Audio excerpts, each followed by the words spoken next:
Bismillahirrahmanirrahim. Welcome to Alham Dynamic World. Today we are going to discuss the next lecture, that is purification of metal. आज के lecture में बेटा हम दो topic को discuss करेंगे और वो दोनों टॉपिक जो हैं वो आपके लॉन्ग क्वेश्चंस हैं, ठीक है? और ये दोनों लॉन्ग क्वेश्चन आते हैं। अब इसमें से एक लॉन्ग क्वेश्चन थोड़ा लेस इंपॉर्टेंट है, मतलब कि है वो भी इंपॉर्टेंट है, लेकिन उससे जो नेक्स्ट टॉपिक है जो कि सोल्विंग प्रोसेस है, वो तकरीबन हर साल बोर्ड में आता है। अगर फर्स्ट टाइम नहीं आना तो सेकंड टाइम उसने आना ही आना है, ठीक है? इसलिए जरा इसको जरा गौर से समझ लेना है। और हाँ, इसमें इक्वेशंस हैं, बच्चों को समझ नहीं आती तो ये मैंने इक्वेशन जरा अपने एक स्टाइल से करवाई है, वो उसी रिदम से आपने याद रखनी है। जस्ट आपने वहां पे स्टेप्स को मेंशन करना है तो आपका जो है वो कवर हो जाएगा। तो अब हम देखते हैं सबसे पहले that is the refining of metal, कि मेटल को रिफाइन कैसे किया जाता है, ठीक है? मेटल को किस तरह से प्योरीफाई किया जाता है, ये आज के लेक्चर में हमने देखना है, ठीक है स्टूडेंट्स? तो जब हम रिफाइनिंग की बात करते हैं तो रिफाइनिंग में हमने देखना है कि मेटल को किस तरह से रिफाइन किया जाता है। तो ये देखें जी, अब सबसे पहले हमें ये पता होना चाहिए कि what do you mean by refining जी। तो रिफाइनिंग ऑफ मेटल की अब हम बात करते हैं कि what do you mean by refining of metal. तो रिफाइनिंग की जब हम बात करेंगे तो बेटा रिफाइनिंग का मतलब ये होता है कि उसको प्योरीफाई कैसे करना है, उस मेटल को हमने मजीद फर्दर उसके अंदर से जो इम्प्योरिटीज हैं वो किस तरह से रिमूव करना है, उस मेटल को प्योरीफाई कैसे करना है। तो that is called purification of metal. Refining of metal को हम प्योरिफिकेशन ऑफ मेटल भी कह सकते हैं। अब इसी तरह के एक टॉपिक आपने बिल्कुल आपने 9th क्लास में चैप्टर नंबर 7 लास्ट टॉपिक था रिफाइनिंग ऑफ कॉपर, बिल्कुल ऐसा सेम प्रोसेस है। आपने वहां पे क्या पढ़ा था कि जब हम रिफाइनिंग करते हैं तो हमें जो अपरेटस चाहिए उसमें हमारे पास एक टैंक होना चाहिए, ठीक है? और टैंक के बाद फिर हम उसमें दो इलेक्ट्रोड्स जो हैं वो हैंग कर देते हैं, उसको बैटरी के साथ अटैच कर देते हैं, उसमें इलेक्ट्रोलाइट ऐड करते हैं और देन हम बैटरी को ऑन करके प्रोसेस जो है वो होना शुरू हो जाता है, बिल्कुल वैसे ही। तो अब हमने जो कल टॉपिक पढ़ा था जिसमें हमने बेसिमराइजेशन में हमने मेटल को क्या किया था, प्योरीफाई किया था, दैट इज ब्लिस्टर कॉपर में, दैट इज 98% कॉपर में हमने उसको कन्वर्ट किया था।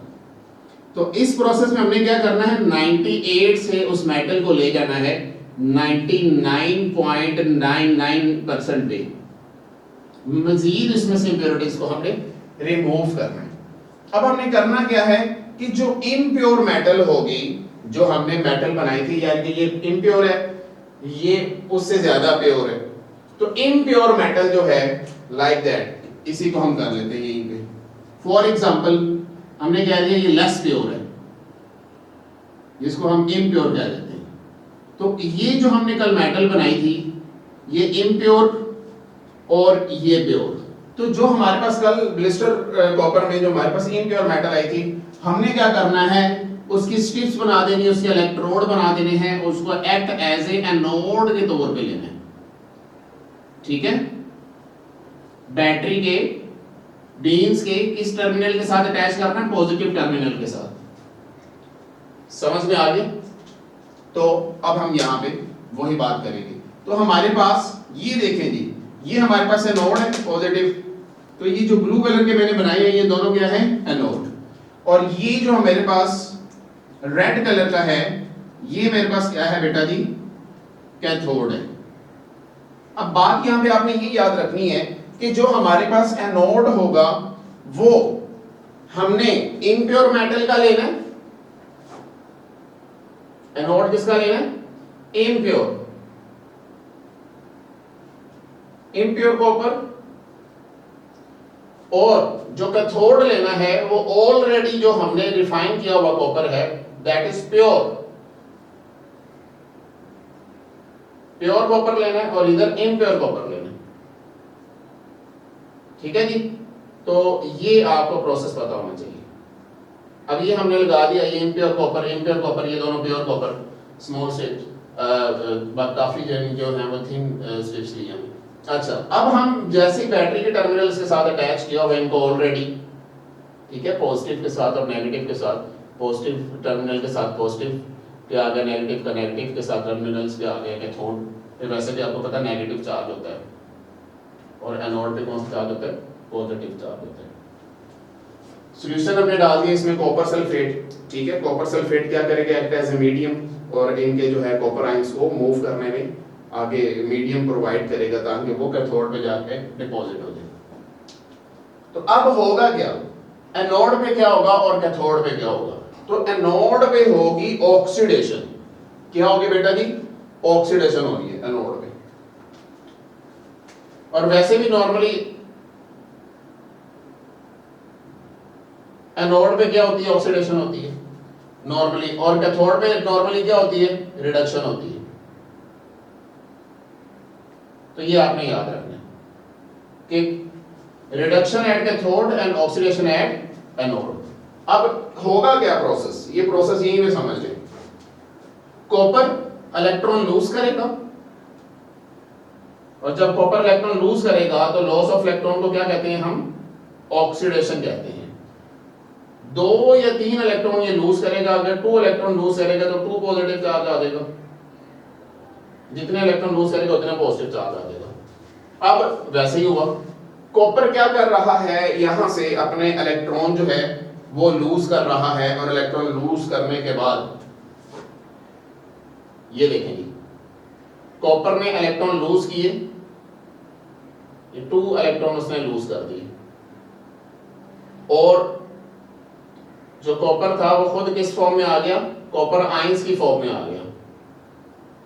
अब जब वो आयंस की फॉर्म में आ जाएगा तो अब वो यहां पे स्टे नहीं कर सकता, अब वो यहां से चैन से नहीं बैठेगा, वो जंप करके इस सॉल्यूशन में आ जाएगा, ठीक है। तो मतलब कि इस सॉल्यूशन में कॉपर के आयंस पहले से भी मौजूद थे और कॉपर के आयंस आ गए। अब यही कॉपर के आयंस, इनके ऊपर पॉजिटिव चार्ज है। अब मुझे बताएं जो पॉजिटिव होता है, जो कैटायन होता है, जैसे कि आपने पिछली क्लास में भी पढ़ा है कि पॉजिटिव जो है वो किसकी तरफ अट्रैक्ट होगा, ऑपोजिट चार्ज की तरफ। तो पॉजिटिव जो है इस नेगेटिव की तरफ, मतलब कि इस कैथोड की तरफ अट्रैक्ट होगा। यही जो इसने 2 इलेक्ट्रॉन लूज किए हैं, ये जरा आपने पॉइंट याद रख लेना। ये जो इसने 2 इलेक्ट्रॉन लूज किए हैं, ये क्या करेगा, ये 2 इलेक्ट्रॉन भाग के कहां पे आ जाएंगे, ये 2 इलेक्ट्रॉन भाग के जाएंगे और यहां से मूव करते, इस वायर से मूव करते करते यहां पे आ जाएंगे इस कैथोड पे।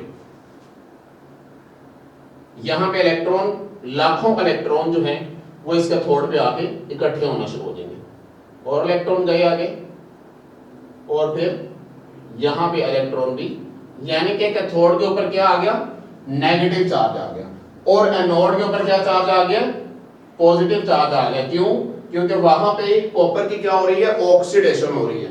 और जब उसकी ऑक्सीडेशन होगी, वो इलेक्ट्रॉन लूज करेगा, तो वहां पे इलेक्ट्रॉन की डेफिशिएंसी की वजह से as compare to cathode, deficiency की वजह से वो ओवरऑल पॉजिटिव साइड हो जाएगी और इसके ऊपर एफिशिएंसी ऑफ इलेक्ट्रॉन की वजह से नेगेटिव साइड हो जाएगी। अब इलेक्ट्रॉन्स यहां पे आ गए। अब कॉपर ने सोचना शुरू कर दिया कि यार मैंने तो इलेक्ट्रॉन लूज करके गलती कर ली है, मुझे अब ये चाहिए कि वो जो इलेक्ट्रॉन मैंने लूज किए मुझे दोबारा गेन करने चाहिए। उसको अकल आ गई, तो अब वो क्या करेगा, वो अपने दोबारा 2 इलेक्ट्रॉन गेन करने की कोशिश करेगा। अब उसने अगर इलेक्ट्रॉन दोबारा लेने हैं तो वो क्या करेगा, अब उसको कैथोड पे जाना पड़ेगा या नोड पे जाना पड़ेगा। जाहिर सी बात है इलेक्ट्रॉन किसके पास है, कैथोड के पास है। तो अब वो कैथोड की तरफ मूव करना शुरू कर देगा, अपनी मंजिल मकसूद की तरफ जाना शुरू हो जाएगा। तो इस सॉल्यूशन में जितने भी कॉपर के आयंस होंगे वो कैथोड पे जाएंगे और वहां से अपने 2 इलेक्ट्रॉन गेन कर लेंगे। यहां पे भी कॉपर जाएगा। अब इस नोड से जो कॉपर उतर रहा है वो इसके पास या उधर भी जा सकता है। तो अब अब यहां पे क्या रिएक्शन टेक प्लेस होगा, यहां पे रिएक्शन ये होगा, ये देखने कॉपर आयंस ने 2 इलेक्ट्रॉन गेन करने, तो ये वही प्रोसेस होगा। ये देखिएगा कॉपर आयन आया, इसने 2 इलेक्ट्रॉन गेन किए और न्यूट्रल हो जाएगा या नेगेटिव हो जाएगा, सब न्यूट्रल हो जाएगा, ठीक है। अब जब ये अपने 2 इलेक्ट्रॉन गेन कर लेगा तो अब कैथोड इसकी जान नहीं छोड़ेगा, वो अब इसको वापस नहीं आने देगा। कैथोड कहेगा तुमने 2 इलेक्ट्रॉन लेने हैं तो मेरे साथ ये मुआहिदा करो कि तुम मेरे पास रहोगे, तो वो कहते हैं ठीक है, मुझे और क्या चाहिए। तो ये क्या करता है, कॉपर फिर इसके ऊपर डिपॉजिट होना शुरू हो जाते हैं। कॉपर आता है, इलेक्ट्रॉन गेन किया, इसके ऊपर डिपॉजिट हो गया, और कॉपर अगेन आयंस आए, इसके ऊपर डिपॉजिट हो गई, इलेक्ट्रॉन गेन किया और इसके ऊपर डिपॉजिट हो गए। तो इस तरह with the passage of time, थोड़े ही लम्हे के बाद, तकरीबन 10 से 15 मिनट के बाद, जिस हिसाब से आपने इलेक्ट्रोप्लेटिंग करवानी है, इस कैथोड के ऊपर क्या होगा, कॉपर आके डिपॉजिट होगा। कॉपर क्या होना शुरू हो जाएगा, डिपॉजिट होना शुरू हो जाएगा, इसके ऊपर अटैच होना शुरू हो जाएगा। ठीक है, इस तरह से इसके ऊपर जो है वो कॉपर क्या होना शुरू हो जाएगा, डिपॉजिट होना शुरू हो जाएगा। और उधर से कॉपर उतरता जाएगा, एनोड से कॉपर उतरता जाएगा और किसके ऊपर आके अटैच होना शुरू होता जाएगा, कैथोड के ऊपर आके अटैच होना शुरू हो जाएगा, डिपॉजिट होना शुरू हो जाएगा। यहां से इलेक्ट्रॉन गेन करता जाएगा और इसके ऊपर डिपॉजिट होना शुरू हो जाएगा। और एक वक्त आएगा कि इसके ऊपर, इस एनोड के ऊपर जितने भी कॉपर होगा, वो सारा का सारा कॉपर उतर के किधर आ जाएगा, कैथोड के पास आ जाएगा। और एज ए रिजल्ट जो कैथोड है वो सेहतमंद हो जाएगा, और जो एनोड है वो बीमार हो जाएगा, कमजोर हो जाएगा। मीन टू से, कहने से मुराद ये है कि उसके ऊपर से कॉपर तो उतर गया जिससे वो मिलकर बना हुआ था, तो वो अब वीक हो जाएगा। अब उसकी जो शक्ल है वो किस टाइप की हो जाएगी, वो कुछ ऐसी हो जाएगी। ये देखिए, अगर आप अपनी बुक पे देखें तो आपकी बुक पे 2 डायग्राम्स बनी हुई हैं, तो उसमें आप देखें स्ट्रिप्स जो हैं ये थिक थी पहले, तो अब ये काफी थिन हो जाएगी।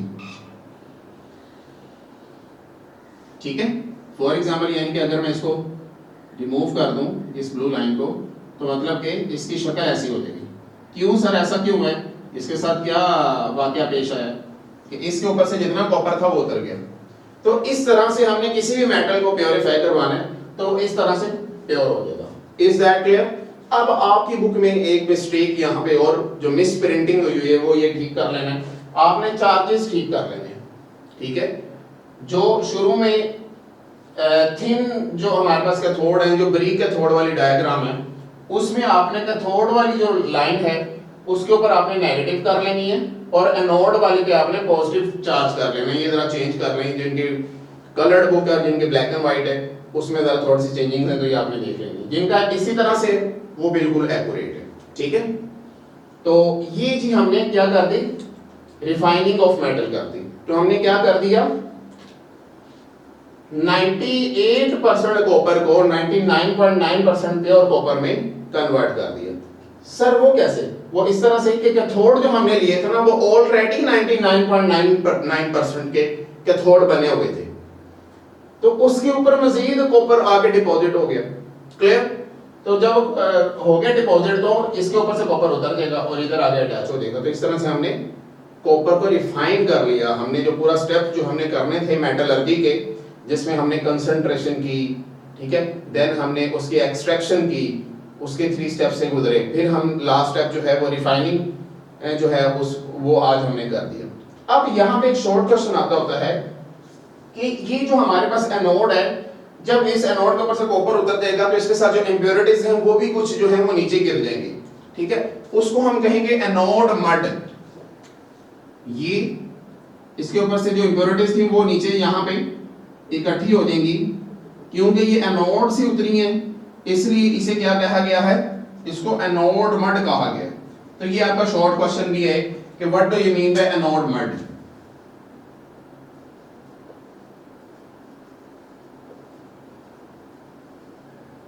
तो आपने कहना है the impurities which are removed from the anode are called anode mud.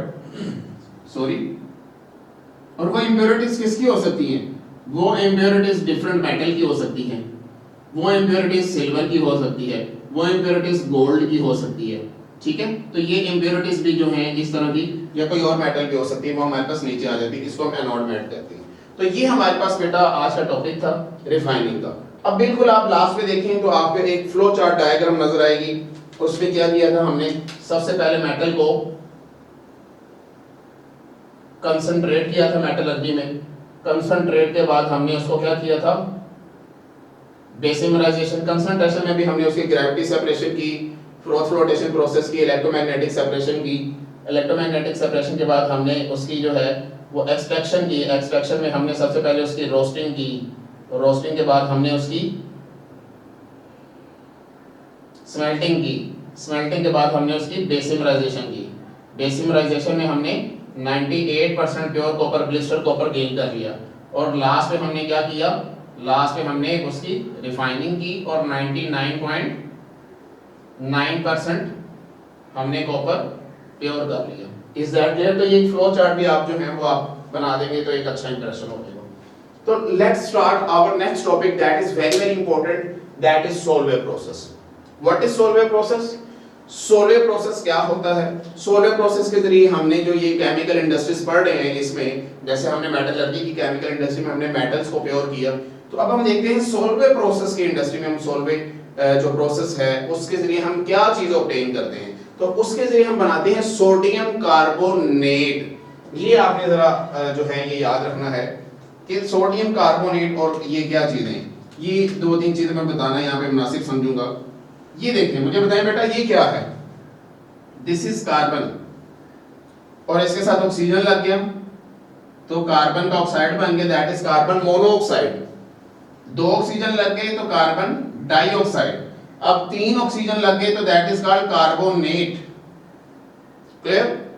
तो कार्बोनेट यहां पे हमारे पास, इसको हम कार्बन ट्राइऑक्साइड को कार्बोनेट भी कहते हैं। इसकी जो शक्ल है वो कुछ इस स्टाइल से होगी, कार्बन एक ऑक्सीजन डबल बॉन्ड और एक एक सिंगल बॉन्ड के साथ अटैच हुआ होगा। अब ऑक्सीजन क्योंकि दो बॉन्ड बनाता है तो एक बनाया तो माइनस चार्ज शो होगा, तो 2 माइनस चार्ज इसके ऊपर आ जाता है। ठीक है? इसी तरह इसी कार्बोनेट के साथ इसके करीब से एक हाइड्रोजन गुजर रहा था, तो हाइड्रोजन गुजर रहा था तो वो हाइड्रोजन ने क्या किया, इस ऑक्सीजन के पास आया और इसके साथ बॉन्ड बना लिया। ठीक है? इसके साथ बॉन्ड बनाने के बाद इसने इसको न्यूट्रलाइज कर दिया तो ये बन गया HCO3। HCO3 को कहते हैं बाइकार्बोनेट। पहले ये कार्बोनेट था तो अब ये क्या है? बाइकार्बोनेट। तो अगर बाइकार्बोनेट के साथ सोडियम लगेगा तो उसे कहेंगे सोडियम बाइकार्बोनेट, और अगर वो कार्बोनेट के साथ सोडियम लगेगा तो उसे कहेंगे सोडियम कार्बोनेट। ठीक है? तो बिल्कुल आज का प्रोसेस ऐसा ही है कि हमने क्या करना है, हमने सोडियम कार्बोनेट बनाना है सबसे पहले, और उससे फर्दर क्या बनाना है, सोडियम बाइकार्बोनेट पहले बनाना है, और उससे हमने क्या बनाना है, एंड गोल क्या है हमारा, सोडियम कार्बोनेट। तो ये हमने आज के प्रोसेस में, सोलवे प्रोसेस के जरिए हमने क्या बनाना है, सोडियम कार्बोनेट, जो कि आगे फर्दर केमिकल्स बनाने में यूज होता है। तो आइए देखते हैं कि किस तरह से सोलवे प्रोसेस होता है। तो सबसे पहले अब डायरेक्ट सोडियम कार्बोनेट नहीं बनेगा, सबसे पहले हम बाइकार्बोनेट बनाएंगे, फिर उसको हीट करेंगे तो उसमें से हाइड्रोजन गैस उड़ जाएगी, उसको हीट करने से हाइड्रोजन गैस उड़ गई, उसके बाद सोडियम कार्बोनेट बचेगा, वो हमने गेन कर लेना। ठीक है? बिल्कुल ऐसा वैसे। तो अब आए सबसे पहले वो एक शॉर्ट क्वेश्चन ये भी है आपका कि प्रिंसिपल ऑफ सोलवे प्रोसेस क्या है। तो सोलवे प्रोसेस का प्रिंसिपल जो है वो हमारे पास ये है कि सोडियम बाइकार्बोनेट की low solubility at low temperature. तो यही उसने कह दिया है, सोडियम बाइकार्बोनेट की low solubility at low temperature that is 15 degree Celsius, जो कि आपके एमसीक्यूज भी है। अब हमने इसमें करना क्या है, हमारे पास 3 रॉ मटेरियल है। ठीक है? अब प्रिंसिपल के साथ ना आपने क्या करना है कि इक्वेशन पे लिखनी है, वो ये कह रहा है उसमें कि जब हम यहां से अमोनिकल ब्राइन, अब ये देखें ना how to write a chemical formula, पिछली क्लास में आपने पढ़ा था चैप्टर 1 में कि एक आयन पॉजिटिव होता है एक नेगेटिव होता है। ये आपने रूल याद रखने हैं यहाँ पे भी, फिर आपको सारी चीजें समझ आएंगी। प्रिंसिपल ऑफ बुक में उसने ये किया हुआ, सोडियम पॉजिटिव और HCO3 नेगेटिव को मिलाया और सोडियम बाइकार्बोनेट बना दिया। ठीक है? उसमें वो कह रहा है कि जब हम अमोनिकल ब्राइन में से, ये प्रिंसिपल में कह रहे हैं वो, इस इक्वेशन को भी आप लिख लेंगे, याद कर लेंगे तो आपको वो याद हो जाएगा। आपने जस्ट इक्वेशन को याद रखना है, उसी को वर्डिंग में एक्सप्लेन कर देना है तो वो आपकी सारी डिटेल हो जाएगी। तो कह रहे जब हम अमोनिकल ब्राइन में से कार्बन डाइऑक्साइड पास करवाएंगे तो सबसे पहले हमें ये पता होना चाहिए अमोनिकल ब्राइन क्या होता है। ब्राइन कहते हैं NaCl के सॉल्यूशन को, यानी NaCl यानी नमक को हम जब वाटर में डाल देते हैं और ज्यादा अमाउंट में नमक डालते हैं, कंसंट्रेटेड सॉल्यूशन बना देते हैं NaCl का, तो वो जो कंसंट्रेटेड सॉल्यूशन ऑफ NaCl है उसको हम ब्राइन कहते हैं। ठीक है? जैसे आपने चैप्टर नंबर 7 में पढ़ा था 9th क्लास में, तो वहां पे भी आपने ब्राइन की पढ़ी थी डेफिनेशन, जो हमारे पास नेल्सन सेल था। तो जब हम ब्राइन में से अमोनिया गुजारते हैं तो उससे कहते हैं अमोनिकल ब्राइन।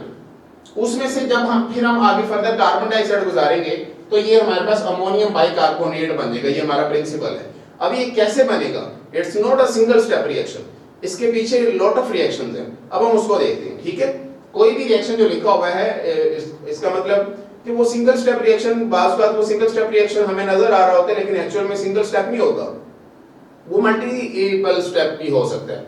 तो आइए देखते हैं। अब हमें ये जो सोडियम कार्बोनेट हमने बनाना है, इसके लिए हमें कौन से रॉ मटेरियल चाहिए? रॉ मटेरियल किसे कहते हैं? जो चीजें उस चीज को बनाने के लिए चाहिए उसे हम कहते हैं रॉ मटेरियल, ठीक है। तो रॉ मटेरियल हमें 3 रॉ मटेरियल चाहिए। 2 रॉ मटेरियल तो इजीली अवेलेबल, एक रॉ मटेरियल तो हमारे घर में किचन में पड़ा हुआ है, NaCl सोडियम क्लोराइड, नमक। एक रॉ मटेरियल वो आ गया हमारे पास, वो ले लिया हमने वहां। दूसरा चौक कैल्शियम कार्बोनेट। अब ये देखें क्या बताया था मैंने आपको, CO3 को क्या कहते हैं? कार्बोनेट। इसके साथ कैल्शियम लग जाए तो कैल्शियम कार्बोनेट, सोडियम लग जाए तो सोडियम कार्बोनेट, ठीक है। कैल्शियम लगेगा तो एक ही कैल्शियम लगेगा क्योंकि वो +2 है और ये -2 है। सोडियम लगेंगे तो सोडियम के ऊपर +1 होता है तो फिर 2 सोडियम लगेंगे इसके साथ। तो ये इसे हम चौक भी कहते हैं, इसे हम लाइमस्टोन भी कहते हैं। ब्लैक बोर्ड पे जो चौक यूज करते हैं उसे कहते हैं कैल्शियम कार्बोनेट, ठीक है। अब और तीसरा हमें चाहिए गैस चाहिए, दैट इज अमोनिया। तो ये आपके एक इंपॉर्टेंट शॉर्ट क्वेश्चन है कि रॉ मटेरियल लिखें सोलर प्रोसेस के, तो that's very easy, NaCl ammonia and calcium carbonate. अब बेसिक रिएक्शंस क्या होंगे ये याद रखने हैं। अब यहाँ पे मैंने बुक जैसे बुक में लिखा हुआ है उस तरह से नहीं लिखा, सिंपल रिएक्शंस लिखे हैं मैंने एक रिदम से, जैसे बुक में लिखा है रिदम वही है। जस्ट आपने ये रिएक्शन याद रखने और इसके अंदर जो है स्टेप्स को आपने इन्वॉल्व कर देना। सबसे पहला जो रिएक्शन है वो ये कह रहा है कि अमोनिकल ब्राइन बनाएंगे, ठीक है, नंबर 1 पे। तो अमोनिकल ब्राइन कैसे बनाएंगे? अमोनिकल ब्राइन में मैंने बताया था कि आपने ब्राइन में से अमोनिया गैस गुजारनी है, वो अमोनिकल ब्राइन बन गया, ठीक है। अब यहाँ पे इस तरह से स्टेप्स नहीं लिखे हुए इसमें, ठीक है। वो तो हमने ब्राइन में से अमोनिया गुजारनी थी, तो यहाँ पे तो हम ये कुछ और गुजार रहे हैं, तो डायरेक्ट नहीं उसने बताया वो। फिर कार्बोनेशन, ठीक है। कार्बोनेशन में क्या करना है? कार्बोनेशन की सेकंड पे हेडिंग देनी है, तो सेकंड नंबर पे ये सेकंड हेडिंग वाला प्रोसेस है, इसमें आपने ये 2 स्टेप्स बताने हैं, ठीक है। अब इसको जरा समझ लें आप। अब होगा क्या, आपने अब इस तरह से याद कर लें, आपने 2 गैसें लेनी है और उन 2 गैसेस को पानी में से गुजार देना, ठीक है। सर वो कौन कौन सी 2 गैसें हैं? एक है कार्बन डाइऑक्साइड और एक है अमोनिया। इसको पानी में से गुजार दें, जब इसको पानी में से गुजारेंगे तो ये बन जाएगा अमोनियम का बाइकार्बोनेट। ये देखें बाइकार्बोनेट है और ये अमोनियम, अमोनिया से एक और हाइड्रोजन आया तो अमोनियम बाइकार्बोनेट बन गया। Is that clear? अब ये सर ये हमारे पास अमोनिया भी थी, वाटर भी हमने घर से ले लिया, कार्बन डाइऑक्साइड कहां से आई? बेटा वो हम नीचे पढ़ेंगे, वो हम इससे बनाएंगे, इससे बनाएंगे हम, ठीक है। वो कैसे बनाएंगे? इसको हीट करेंगे, कार्बन डाइऑक्साइड बन जाएगी। सर बताएं जरा किस तरह से बनती है कार्बन डाइऑक्साइड? ये देखें, इसको हमने पकड़ा, इसको हमने हीट किया, हीट करने से इनके दरमियान केमिकल बॉन्ड टूटे और इससे कार्बन डाइऑक्साइड गैस बन गई, ठीक है। और साथ में हमारे पास कैल्शियम ऑक्साइड बन गया, क्विकलाइन बन गया।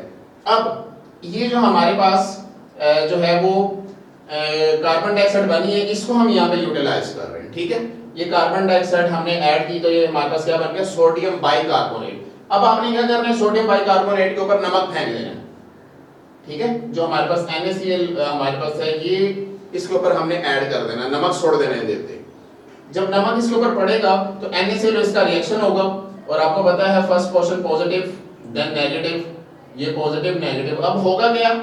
या तो पॉजिटिव को पॉजिटिव से रिप्लेस करवा दें या नेगेटिव को नेगेटिव से रिप्लेस करवा दें। अब फॉर एग्जांपल आपने पॉजिटिव को पॉजिटिव से रिप्लेस करवाया तो ये पॉजिटिव इधर आएगा, इधर से ये वाला पॉजिटिव इधर आएगा, तो देखें क्या बनेगा? सोडियम इधर जाएगा तो क्या बनेगा? सोडियम बाइकार्बोनेट, और अमोनियम इधर आएगा तो क्या बनेगा? Ammonium chloride. तो अब हमें यही तो चाहिए था, क्योंकि इसी को तो हम गर्म करेंगे और हीट करने से क्या होगा? हमारे पास जो हमें चाहिए वो आ जाएगा। सर फिर ये क्या है? ये हमारे पास वेस्ट है, इसको हम एंड पे यूज करेंगे, आगे एक और वेस्ट बनेगा उसके साथ ऐड करवाएंगे और उससे हम अमोनिया प्रोड्यूस करवा लेंगे। इसलिए तो ये एक अच्छा प्रोसेस है, चीप प्रोसेस है, पोल्यूशन फ्री प्रोसेस है, ठीक है। तो ये हमारे पास 2 इक्वेशंस आ गई। अब थर्ड इक्वेशन में क्या होगा? थर्ड इक्वेशन में बिल्कुल वही आएगा, हम इसको हीट करेंगे सिंपली। इसको जब हम हीट करेंगे, ट्रायंगल का मतलब हीट करना, तो क्या होगा? फिल्ट्रेशन हो जाएगी, प्रेसिपिटेशंस की प्रेसिपिटेट्स बन जाएंगे।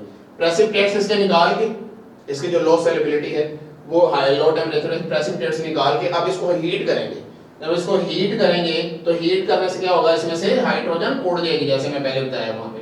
तो हाइड्रोजन जब उड़ जाएगी तो ये अब क्या बन जाएगा, सोडियम कार्बोनेट बन जाएगा, बाइकार्बोनेट से कार्बोनेट में बन जाएगा, साथ में कार्बन डाइऑक्साइड बन गई है। अब ये देखिए कार्बन डाइऑक्साइड जो यहाँ पे भी बनी है वो भी आगे फर्दर यूज हो जाएगी।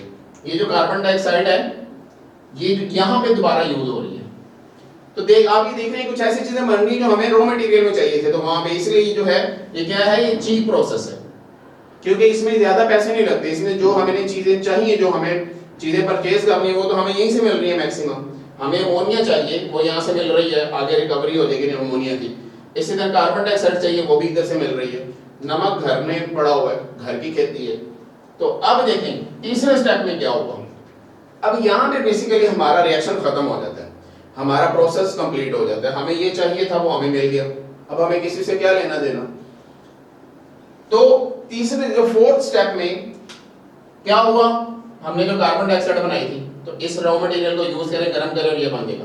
अब ये जो हमारे पास बना है ना कैल्शियम ऑक्साइड, इसे कहते हैं क्विक लाइम, इसे कहते हैं अनबुझा चूना, उर्दू में कहते हैं इसको। अब ये अनबुझा चूना है, इसकी प्यास बुझाने के लिए हम इसमें पानी डाल देंगे, इसको पानी पिला देंगे, ठीक है। तो ये बुझा हुआ चूना बन जाएगा, ठीक है, जिसको हम स्लेक्ड लाइम कहते हैं। तो इसके ऊपर पानी फेंके जरा, सर ये पानी फेंक दिया हमने, इसको पानी पिला दिया, इसकी प्यास बुझा दी, और ये क्या बन गया, स्लेक्ड लाइम, ठीक है। और ये क्या है, क्विक लाइम, अनबुझा चूना और बुझा हुआ चूना। तो ये बन गया कैल्शियम हाइड्रोक्साइड, हमारे पास एक बेस बन गई।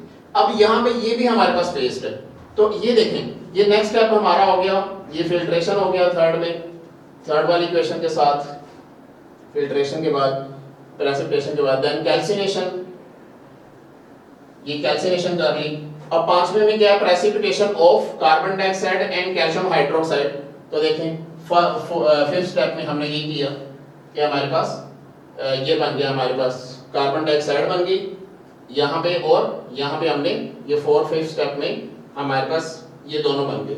अब लास्ट में हमें क्या करना है, सिक्स स्टेप में अमोनिया रिकवरी करनी है। अमोनिया रिकवरी टावर में इनको डालेंगे और अमोनिया प्रोड्यूस करवा लेंगे। तो ये दो वेस्ट थे, एक ये वेस्ट था हमारे पास शुरू में, और एक यहाँ पे जो हमारे पास, इन दोनों वेस्ट को आपस में रिएक्ट करवा देंगे। केमिस्ट्री का यही तो फायदा है, यही तो मजा है कि वेस्ट से भी हम कोई ऐसी चीज प्रोड्यूस कर लेते हैं जो कि काबिल इस्तेमाल हो जाती है। फॉर एग्जांपल अगर कूड़ा करकट है उसको आग लगाओ, उससे एक स्पेसिफिक कंडीशंस में, ठीक है, अलग जगह पे, और उसे हीट प्रोड्यूस करो, और इस हीट से आप बड़ी सी चीजें जो है वो एनर्जी यूज कर सकते हैं उसको। अच्छा जी, तो ये दो वेस्ट को आपस में रिएक्ट करवाओ, सही हमने रिएक्ट करवा दिया। और जब इनको रिएक्ट करवाएंगे तो positive negative you know very well. अब ये पॉजिटिव ये नेगेटिव मिल गया तो क्या बन गया, कैल्शियम क्लोराइड बन गया। इसको बैलेंस फिर कर लीजिए बुक के मुताबिक। और साथ में हमें क्या चाहिए था, अमोनिया चाहिए थी सर, ये वो आ गई, वाटर बन गया साथ में। तो ये अमोनिया हमारे पास, तो इसमें देखिए हमारे पास अमोनिया भी रिकवर हो गई, तो काफी चीजें रिकवर हो गई। तो ये हमने, आपने स्टेप्स लिखने, यहाँ पे हेडिंग्स देनी, और इनको आपने अच्छी तरह से प्रैक्टिस करके याद कर लेना, फिर उसमें स्टेप्स खुद ही आप जो है इसमें ऐड कर लेंगे। और इसी इन्हीं इक्वेशंस को अपने वर्डिंग में बता दें कि in this reaction carbon dioxide water and this one react with they form this one.